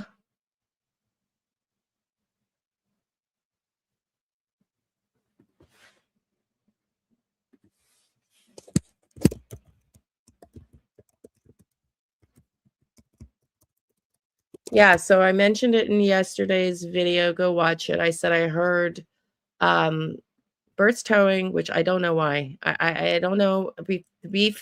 Birds towing did come up on a live here. We all felt energetically like something about it. Dig down. There was no mention of digging down. They just kept telling that they would not see anything. I think they dug down, sweetie. I think they dug down. I get that they were dug into. Hang on. Let me just. I get that they were dug down.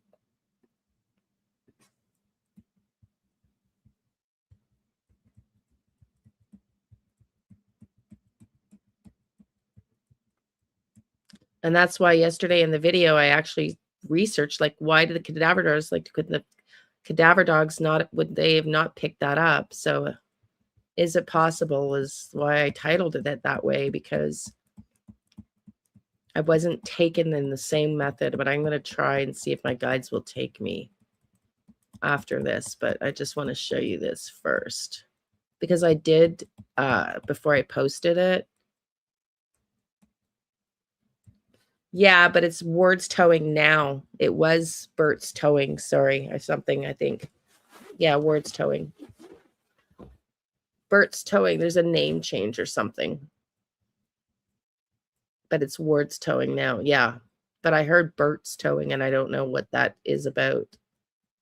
I don't think that's not where they are. There's just something of whether the drums came from there originally, or I don't know. Hang on. Come on. I don't know why I'm.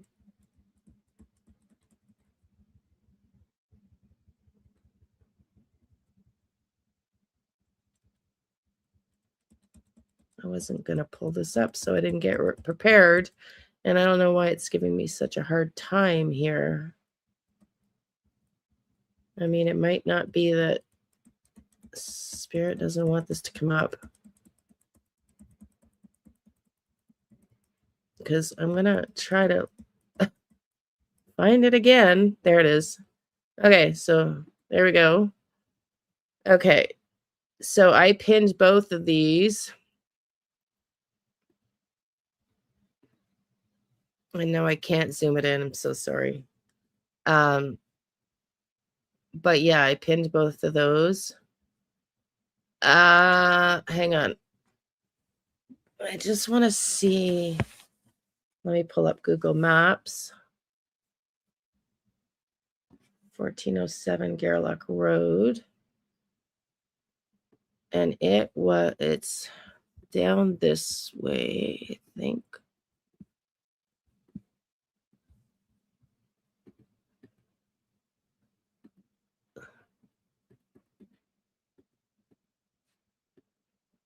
Hang on.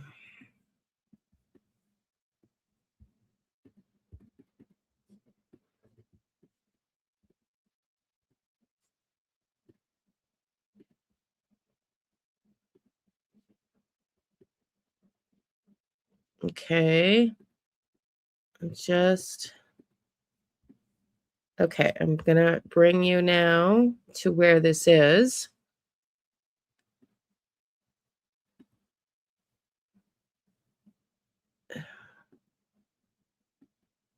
I'm not sure, honey. Okay, so this is where I pinned, okay?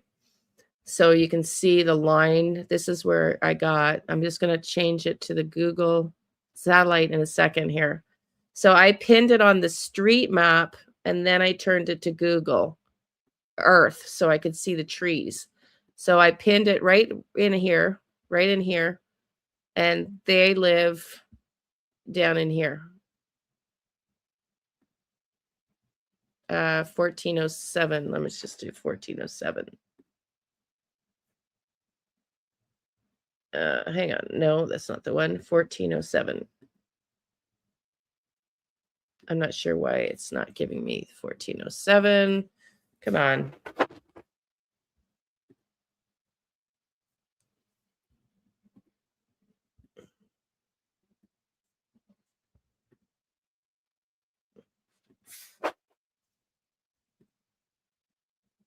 Okay, there we go. Finally.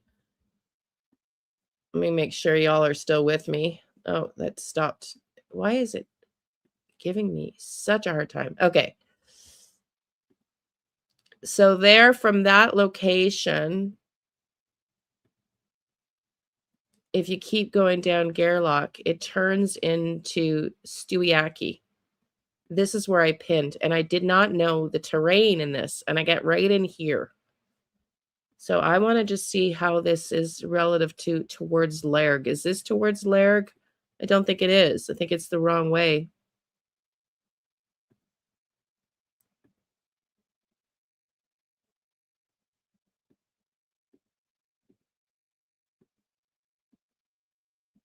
I think it's the wrong way because I think Lairg is this way.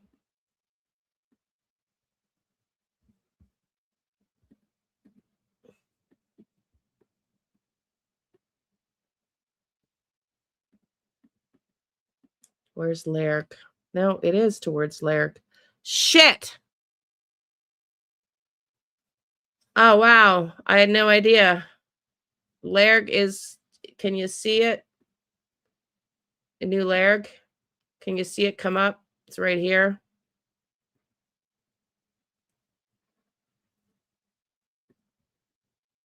Shit. Okay. So then, yeah, so then what I did, DA, is when after I pinned this possible location, I changed it to Google Earth so you could see the terrain. And hang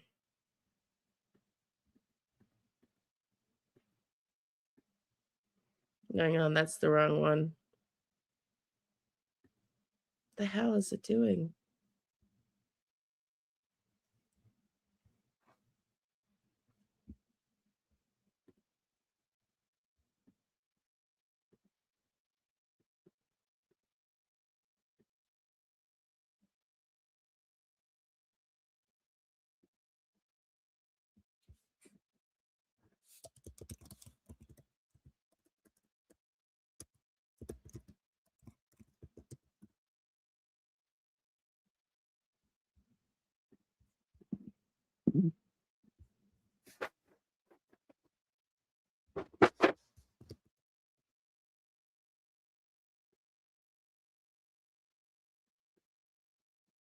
Okay, so we're going to go back down here.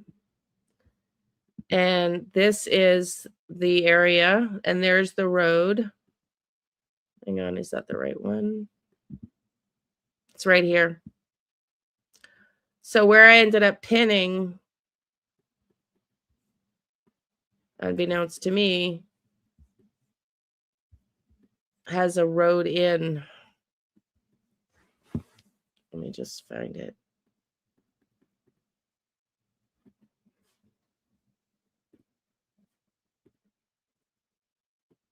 Right here. Right? This pin location is, I'm right here. So let me just see if I can add a.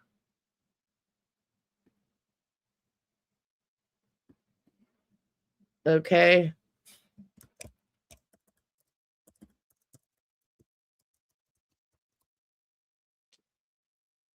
Now, when we go back to my pinned location, it's not doing it, but whatever. I don't know why it's being so difficult.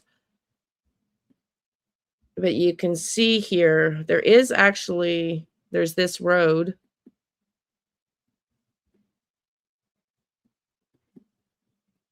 Oh, it did pin. Okay. But I think I've got this in the wrong spot to my actual pins. I think there's right here a road in where I actually ended up pinning. You can go to the video yesterday. I believe you can see this entrance walkway was like in here at the end of this, where you could probably access from here. But again, is it possible that they're inside drums right here? Right here.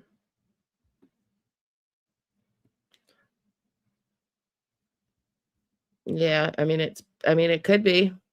But this farm had seen them, though. Who lives here? Does anybody know who? Is this a family member that lives here? There's also this road in here. Could have gone in this way. This road in here. All the dead trees. I don't know. I don't know if the RCMP looked in that location.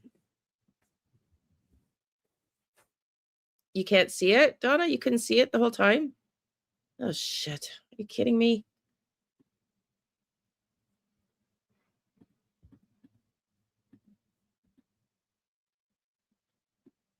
So Gairloch here. This is where I pinned. Oh, it is closer to here. But I'm going off my memory. I didn't use the exact location on my pins because they're not uploading properly. They don't share, but yeah, I'm just comparing it now.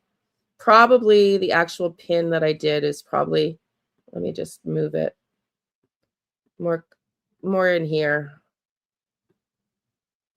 There's two of them. They're 500 meters apart. So more in here.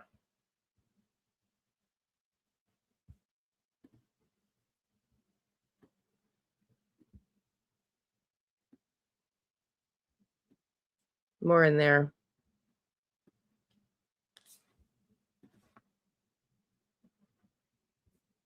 I don't know if I can delete it or what. So yeah, but I got two pins, 500 meters apart. Am I right? Who knows? I don't know. But I will go back and try to do what I did with the other missing boy that I found and see if I can get guidance to location without my pendulum. And thank you for everybody for being here. Like I said, I don't know. Stick around. I'll be doing something tomorrow. I don't know what it is yet. Okay. Stay warm. Love you all. And pray that Mr. Martell F's up. Pray. I don't know what you mean about the map, honey. But yeah, go watch the video yesterday. I put the pins up there.